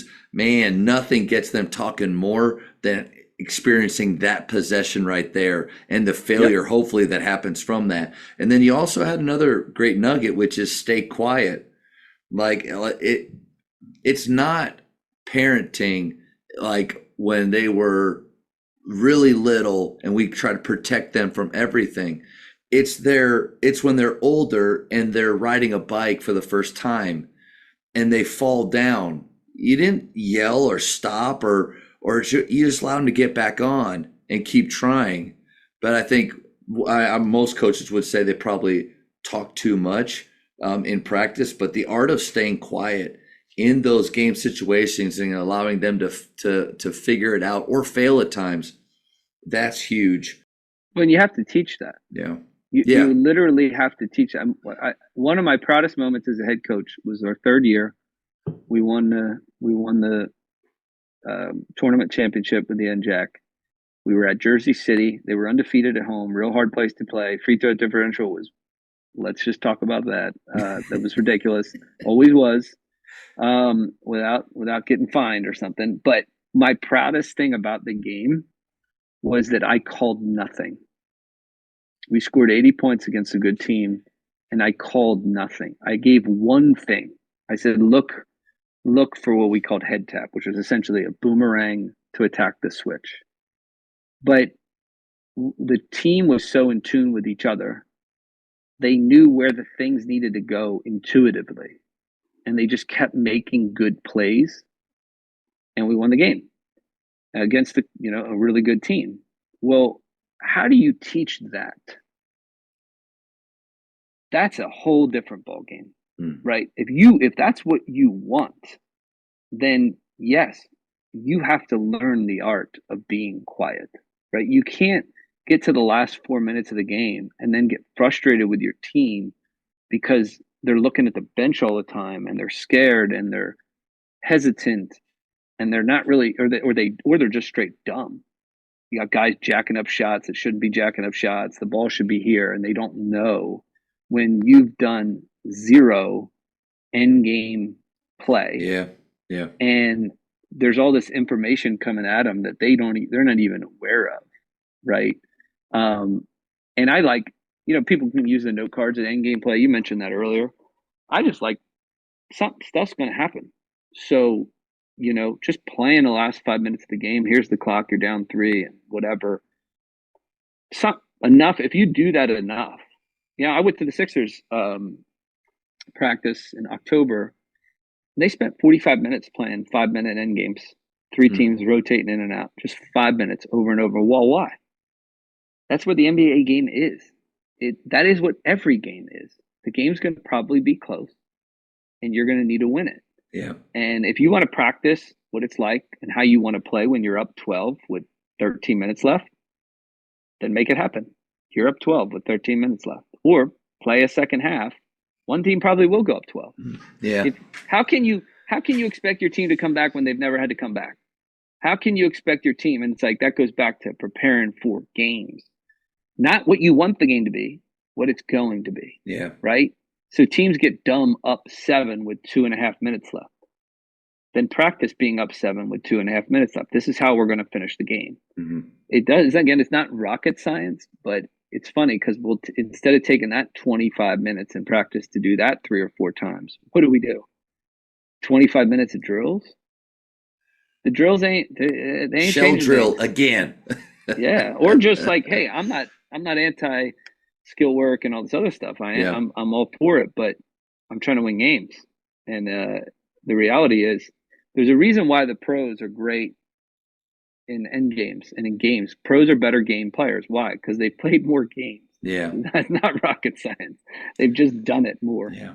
2 things there. I mean, Todd Sutherland is a coach in Texas that at a smaller school, I think out in East Texas, but he's been there for a long time. And we were talking about the pace that they play with at his school. And, because there's this idea, like the teams that play fast, they don't do it by accident. I mean, most, especially if they don't have the superior athletes but not many things. Duncanville High School, if you've heard of that, they have players that are a step athletically and skill above, but they still work incredibly hard at what they do. So I was asking him, how do you get there? And they play a full game. And he said almost every practice, 4 8-minute quarters, and they just play it and they teach throughout. But like, think about that. I mean, to your point, like we get to that first game of the season and how much actual full games or quarters or realistic trips up and down have we typically done at that point? Not many. And that's why it looks pretty ugly. And we take time in games to fail throughout, and that will happen. But that's an approach. And then I had Brendan Sir on, and I mean, talk about crazy experience with basketball and history. But he talked about his time with the Pistons, that they would play a 20-minute scrimmage every practice. And that would be the majority of their practice would be a 20-minute scrimmage, and they wouldn't stop them. They wouldn't say anything. They just let them play. And he talked about how he wanted a competitive, tough team. He said, let them scrimmage in a realistic setting for 20 minutes, Yep. and the losers run. He said, and then the next day they look forward to that. And he said, by the end of the season, we were practicing for an hour or less. We were fresher. We knew our stuff better. We were in better shape. Let them play. And then you start to add a lot of the things like you've said, adding more points for like offensive rebounding for us is huge. We send four to the glass. We want to have 33% or more of our misses. We get offensive rebounds on them. But just saying that, having a goal up on the board, I don't know. It just doesn't seem to be enough. Man, you get 3 points if you get an offensive rebound. You kick it for a catch three, and if I'm going to do kind of what you said, a double that, that's a 9-point possession. Who doesn't want that? Yep. Right? Yep. So you get guys hunting for those things that you really want. But going back to your point of playing more, staying quiet, letting them organize and figure it out themselves and actually be in those situations, man, huge. But coach, it's hard to do because I'm guilty of it like anybody else.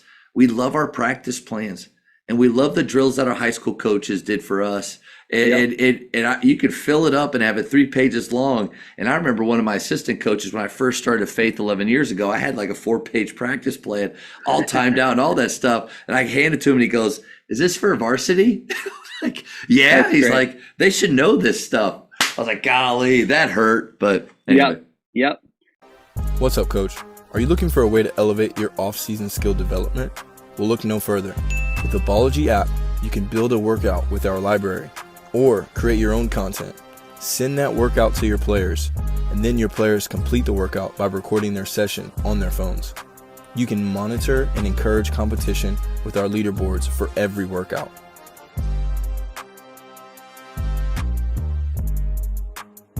Bology offers player development solutions in the palm of your hands. Get your team started today by going to Bology.com for more info.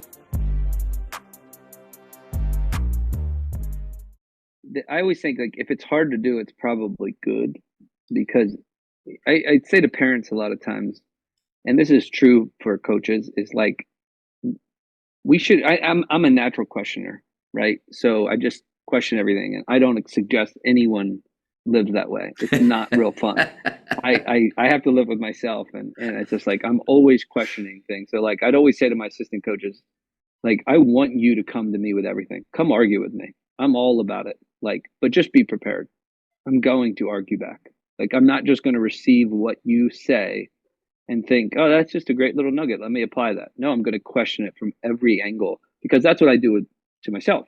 Yeah. Right. I'm always trying to question that. But then a lot of times is I just think because of the nature of the way basketball works, and maybe the difference for me was I didn't like a lot of the stuff we did.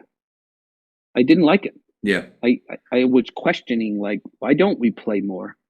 Why don't we set more ball screens? Why are we not doing this?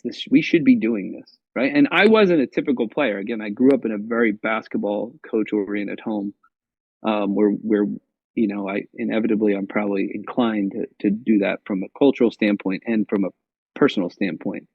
But I'd like to say, like, because our environment has been one thing, and because kids are different, and because their basketball education has been different, we should be asking ourselves, if this is my intuition, maybe I should flip it right upside down so that it's actually right side up. Maybe I'm the one upside down. Mm. And the way I put it is, because I try to say this to myself, is what am I doing right now that in 25 years we'll know is stupid? Because that's how things work. We are just so, I think it was C.S. Lewis who talked about chronological snobbery.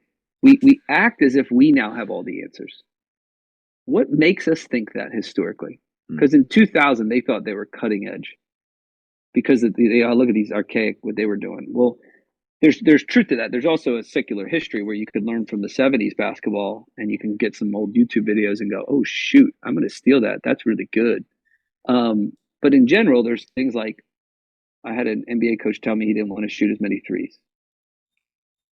Well, what universe are we living in? Like, that was dumb. That was only 20 years ago or so, 22 years ago. Well, now we know that's stupid. what makes us think that we're any better? Mm. Right? Let's question these things. Let's evaluate ourselves, and let's recognize like the answer might be it's good for now, or it was good for then.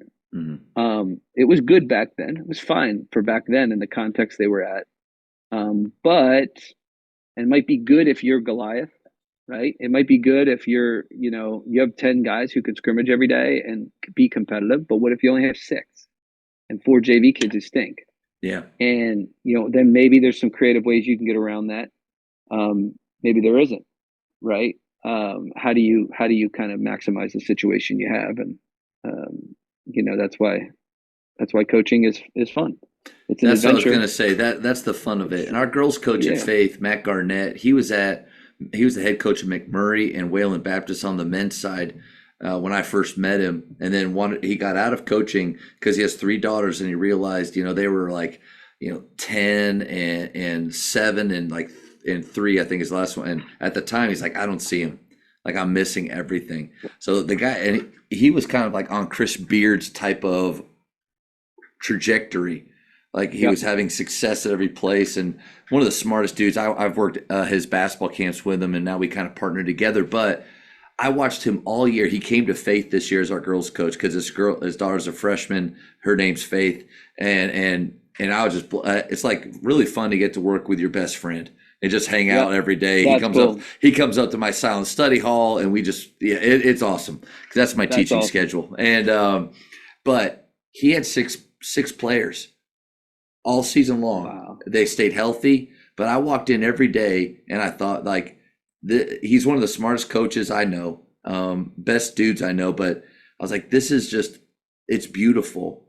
The creativity he is creating a situation where these girls are learning how to play, and he only has 6 players. How am I going to complain about, golly, we just have, these 14 guys we have, and we just can't get anything done? Like, shame on any of us that make excuses. Because there is somebody, one of my favorite Dick DeVenzio stories is about the rusty sword. And I'll make it really quick, but he said there's this guy that soldier had a rusty sword, and he said this army's coming at him. He's like, what can I do with this thing? And he throws it down. He starts running away. Well, the general on his white horse is flying by him, gets knocked off his horse, loses his sword, is reaching around and finds that rusty sword and just starts smacking guys and leads his army to victory. Like, with that sword, like someone else in the same situation that we're in could do way more than what we're doing. And I think we have to kind of keep that in mind. Yeah, just being creative and believing. And there's limitations to this. There's teams that you literally don't have enough. But more often than not, if it's even close, there is a way. Yeah. Right. So I often tell people, and players in particular, I challenge my own children in this a lot. There is a way to win this game. The question is, are you willing to do it? Because a lot of times the way is not comfortable. The way might be one particular player scoring 45 points. That might be the way. And that might require that one particular player to shoot 34 times. Because they're playing man-to-man, that kid's better than everyone else, and you guys aren't. And that's the way life works. And I was the kind of person in high school that I didn't care. I was not, the whole empathy thing was not something in 1996 that I heard about. Oh, you need the ball? Not today. This is the way this is going to go today. Yeah. And I didn't care if you liked it or not. I want to win. And I don't say that to toot my own horn. That's not it. I grew to be a little bit more emotionally mature and be sensitive to, like, oh, we can do this another way. Right. My son's the complete opposite. He'd be like, let me get everybody involved. It'll work out. And I'm like, are you sure about that? That's not always the truth, but it worked for him. And he's great. You're Jordan, your son's LeBron. Like, that's yes. And, the guy's open. I'm going to kick it to him. He's my guy. And I'm like, when I was in high school, it'd be like, I'm not open, but I'm going to make it. My bad shot is way better than his good shot. That was my default, which was not always a strength. That was my default. But the point being, there was a way. Yeah. Are you willing to do that? Are you willing to switch your defense? Are you willing to trap here? Are you willing to put something new in? Are you willing to to step back and let your team run like crazy people and believe that it works out? Are you willing to actually, and that's not just true for a particular game, it's true for a season, it's true for a team. Like, are you willing to make those adjustments? Sometimes, for me, like one of my constraints, particularly at Rowan, but even here, like we want to be fast paced.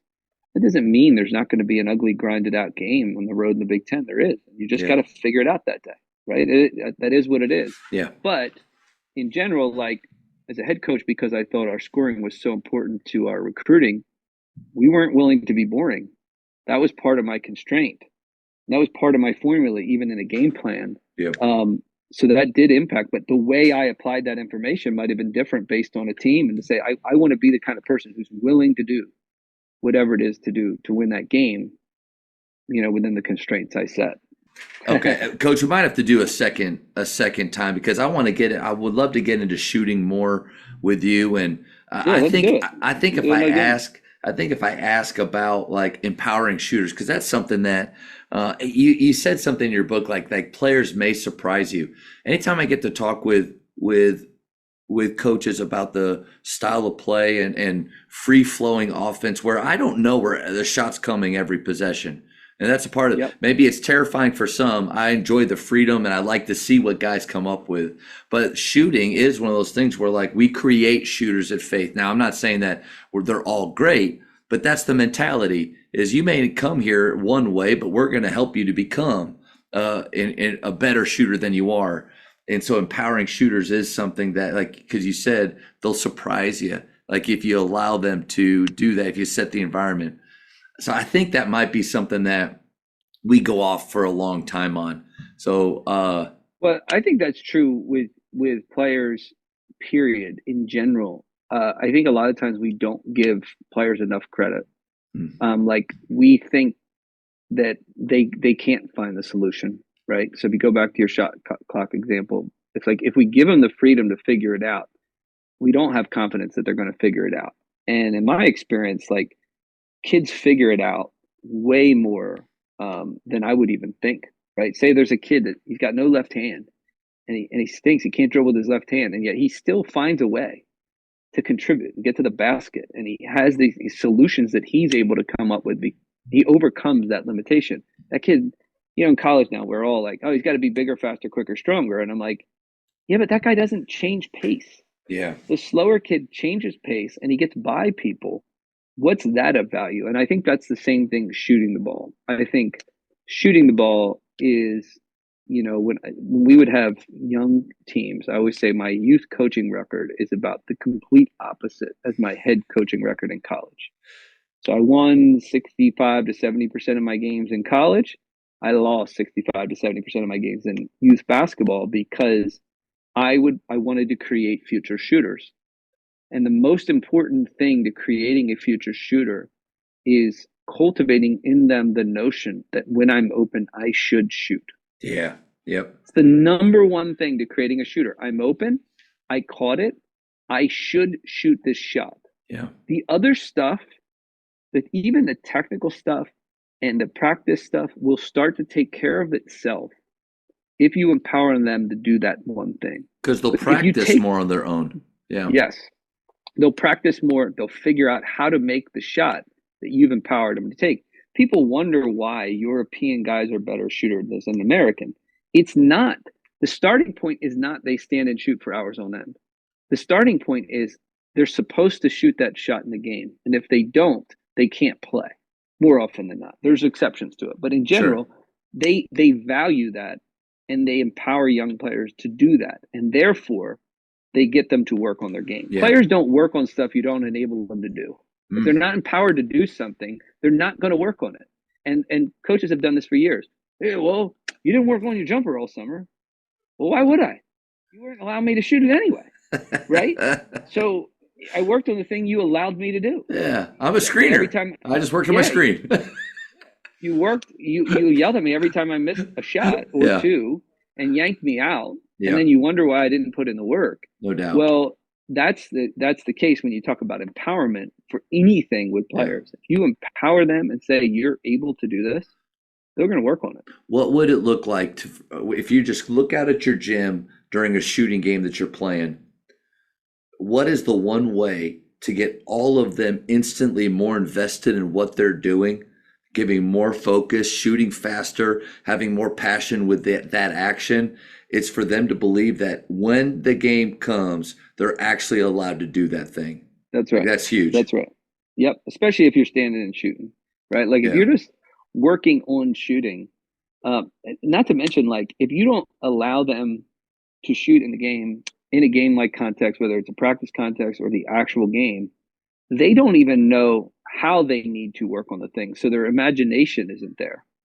So working on your shooting, especially on your own, like I love one-on-one and I love catch and shoot with the defense closeout and all this other stuff because it's game like, but they don't even have the point of reference to know at what pace they should shoot in practice. Yeah. Right. If you say, hey, you need a quicker release, they would go, all right, well, I trust you, but I haven't experienced the need for a quicker release because I haven't shot the ball, or I haven't shot the ball enough to actually work on a pump fake.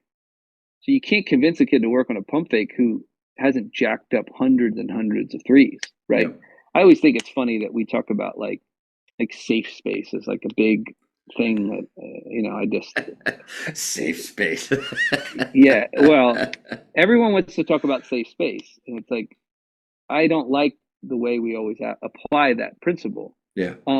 But I think we should apply that in the context of various forms of play, right? So I mentioned, when I started these youth summer leagues for our Crispin basketball in Jersey, which I can't have anything to do with now, good old NCAA, goodness gracious, but monitoring the important things. But could probably get in trouble for that, but I don't care at this point. I think it's so absurd. Yeah. No, it's so absurd. Coach, right? if the NCAA is monitoring the Jamodi podcast and what's being said here, then I'm in a good spot. But I think you're good. I think you're good.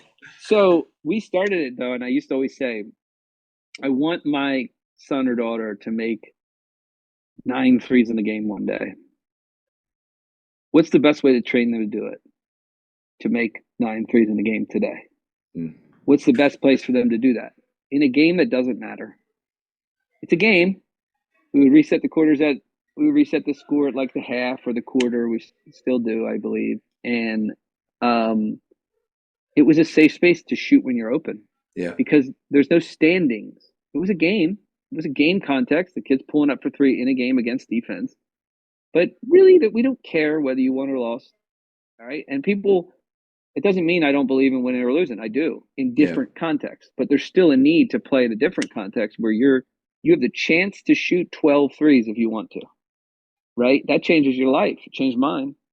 Well, if you never get the chance to do that, what's your chance of having a kid just surprise you all of a sudden? He's never shot 4 more in his life, and then he's going to go 9 for 12? Probably not. No. Probably not. He's going to need to go 4 for 13 first. Yep. Or 1 for 9. Yeah. Right? And that's not pretty to watch. It's not fun to watch. The process is never fun to watch, but it's essential. You're in a good place, I think, when the guys that you want to shoot that volume are, and they're 0 for 10, 1 for 11, and you're celebrating the attempts that they got in. Tyler Costin had a great story about, I'm blanking on his name. What's the Duncan from the Heat?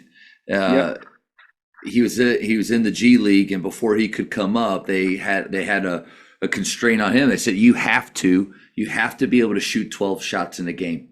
Before you come up to the NBA and play for us, you have to know what that's like and figure out actually how to do that. Because people think shooting more shots is a ton of fun. It's actually way harder than you think. 1, getting open and finding those opportunities, that's hard. But 2, shooting through the misses.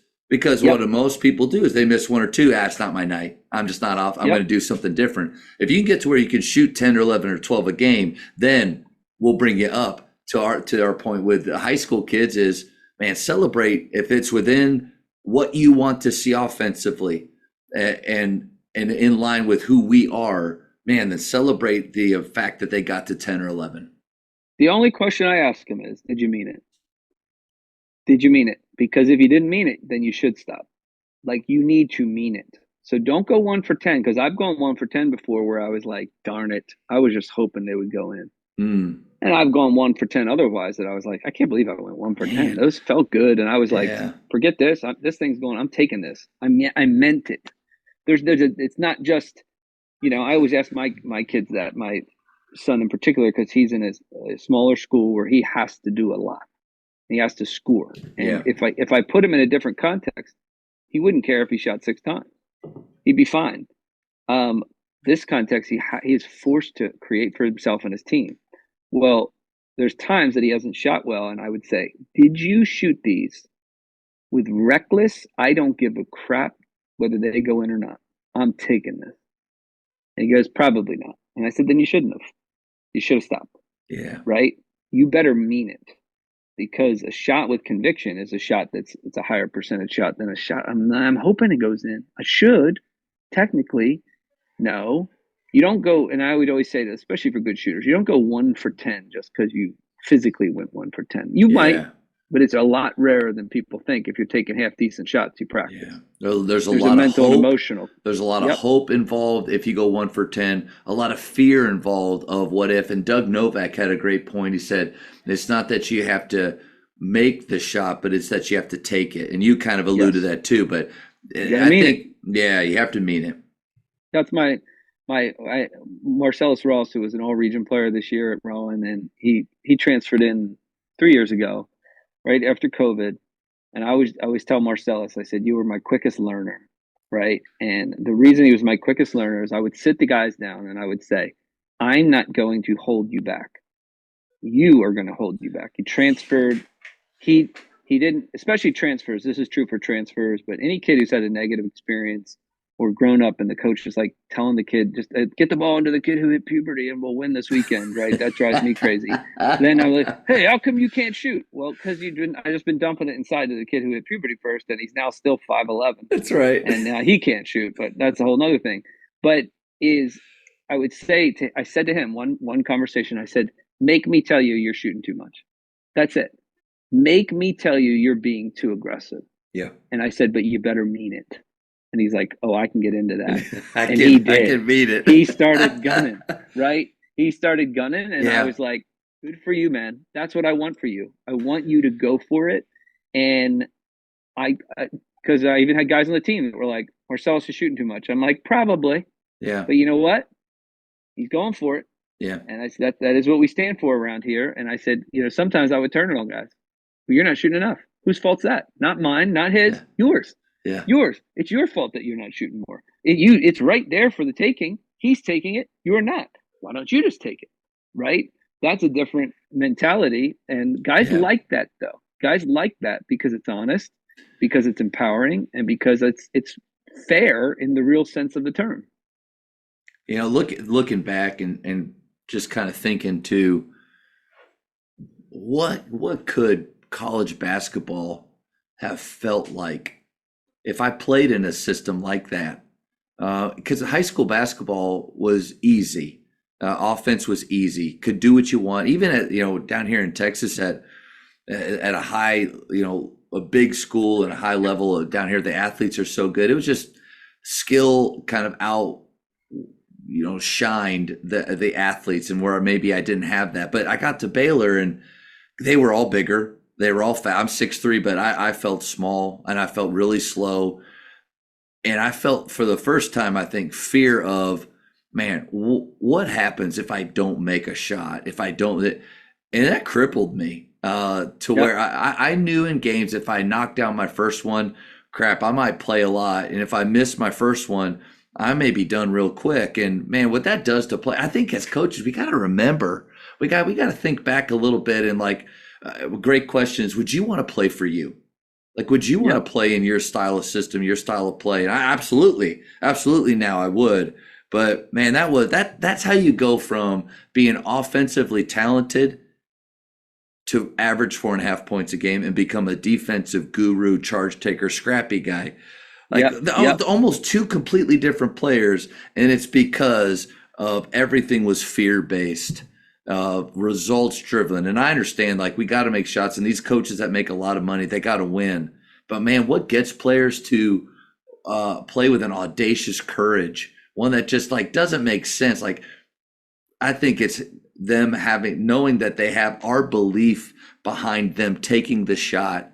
But it would have been interesting to see what college would have been like if we weren't running flex against Kansas, where we're trying to reverse the ball at half court because they're pushing us up. Yep. Coach, that was brutal. Well, here's the other thing about that is, and this is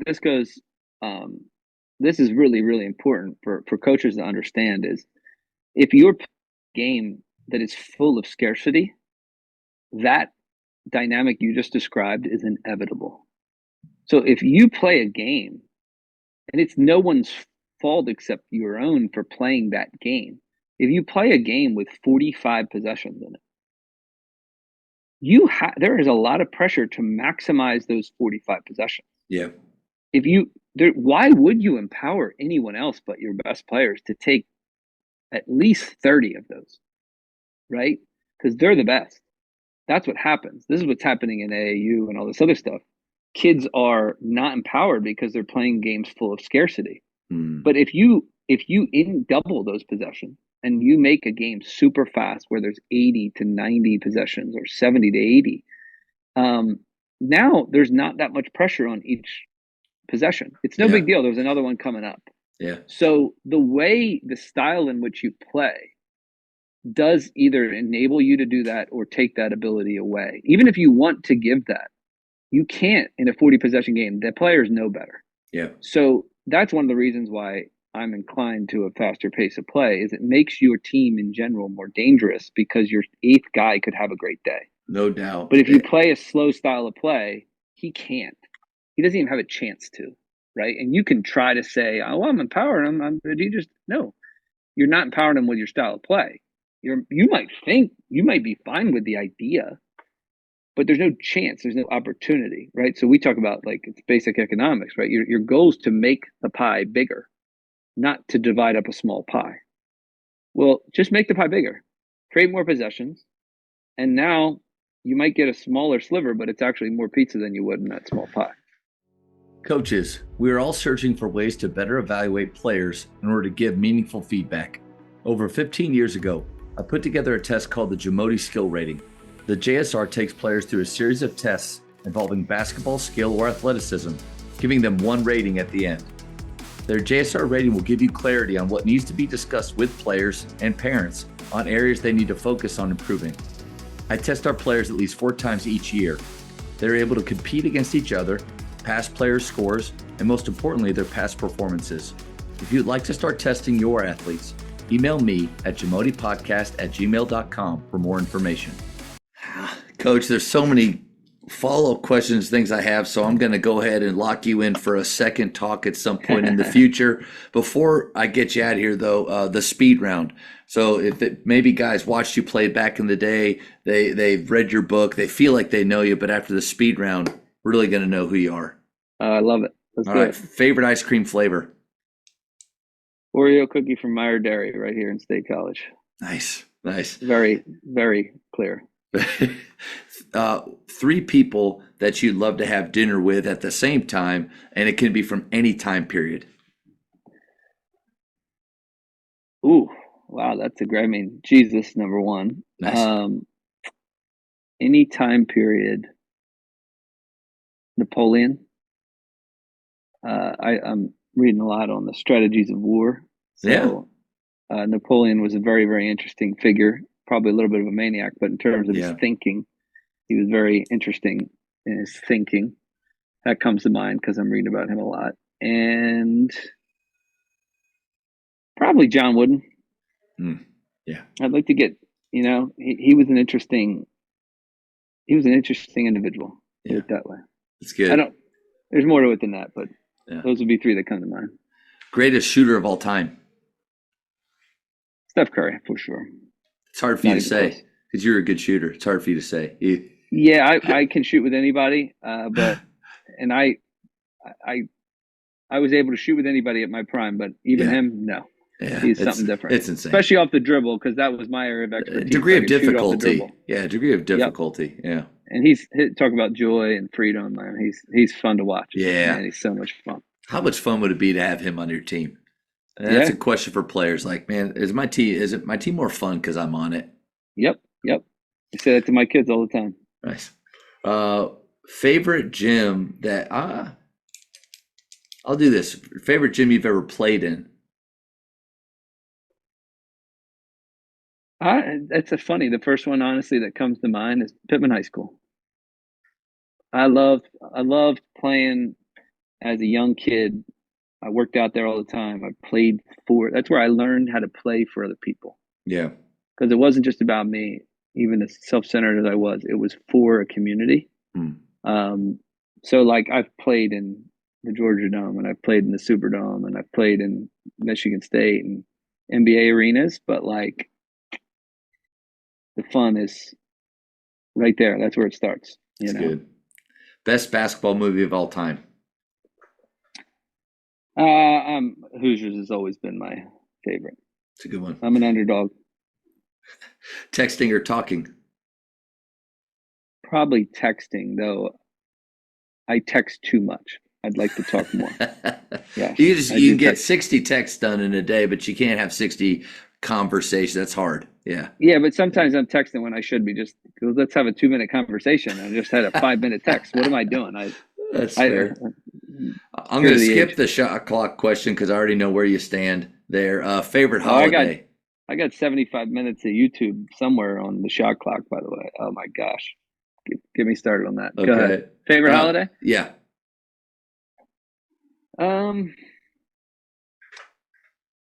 Christmas or Easter, but I would say Christmas. Yeah. All right, you're up 3 on defense with 5 seconds left. Do you foul or no foul? It depends. Nice. It depends. Typically I would say no. But I'm not set on it because it does depend on my guys, on how we practiced it, who are they, how good a rebounding team are we? I think there's something a lot deeper to that type of answer for almost everything we've been saying, because to have a rigid answer to that, I always do this. I just don't know. Like, what is this is good, man. Yoda. Okay, I'm a Star Wars fan, so it just lost your respect. Yoda. I know, we love Star Wars. Okay, he said only Sith Lords deal in absolutes.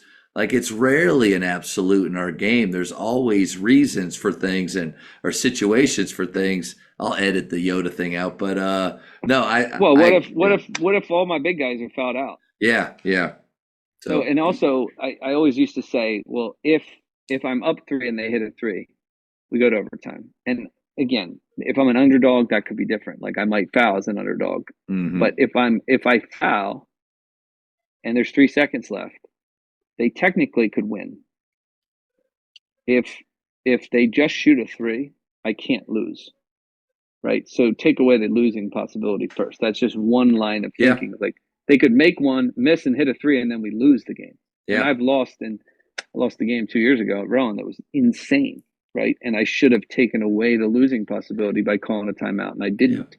Yeah. So take away that away. But yes, I agree. What book besides the Bible and besides Offense Wins would you give someone? Wow. To accomplish what? Good question. Let's just say to a coach, maybe about leadership or culture.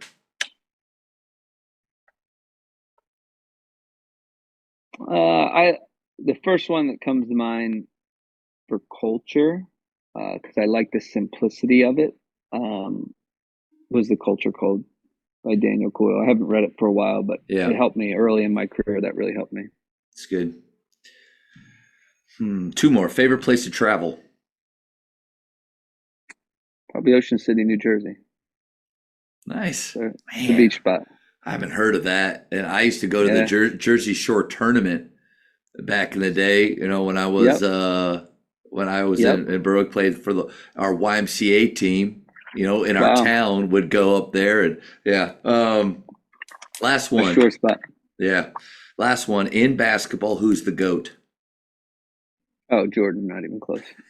Yeah, it's not even close. Even my kids know that. But the generation today, anti-LeBron, I'm not, but it's just not even close. Yeah, Coach, this was, I mean, I loved getting into your book, and I thought just from reading that and some of the things that I've seen, either through social media or hearing from other people, I was excited about this, but that was so much fun to get to pick your brain, learn more about you, and I just really appreciate your time, man. Well, thank you. It's been a pleasure, and we'll look to do it again. Part 2 will be coming up, and can't wait. All right. Thanks, Matt. Thank you for checking out today's episode. Please take a moment to subscribe to this podcast, share it with your fellow coaches, and find us on social media for what's coming up next on the Jamodi podcast. It's just a matter of doing it.